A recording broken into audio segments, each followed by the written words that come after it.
ফরজ রোজা ইচ্ছাকৃত ছেড়ে দেওয়া গুনাহ এবং তার জন্য তাকে কাফারা দিতে হবে, শাস্তি আছে।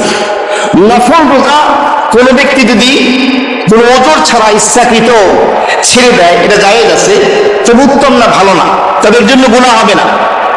নফল রোজা রেখেছেন, কোন ওজর ছাড়াও যদি আপনি ভেঙে ফেলেন এবং আপনার নিজের উপরে আস্থা থাকে আমি পরবর্তীতে রোজার কাজা আদায় করতে পারবো, তাহলে নফল রোজা ওজর ছাড়াও ভেঙে ফেলা কি আছে, জায়েজ আছে। ওজর যেমন আপনার বাড়িতে কোনো মেহমান আসলো, খাবারের আয়োজন করলেন, মেহমান খেতে বসলো, আপনি নফল রোজা রেখেছেন, যদি আপনি মেহমানের সাথে খান খুশি হবে, তাহলে আপনি ভেঙে দিয়ে খেতে পারবেন, পরে এই রোজা কি করবেন, কাজা আদায় করে নেবেন।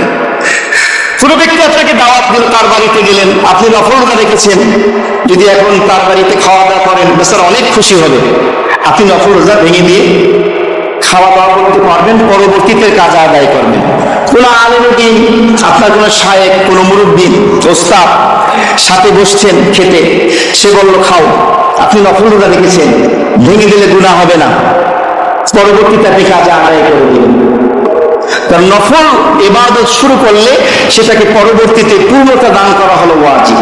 ইবাদতটা ওয়াজিব হয় না, পরিপূর্ণ করা ওয়াজিব হয়ে যায়।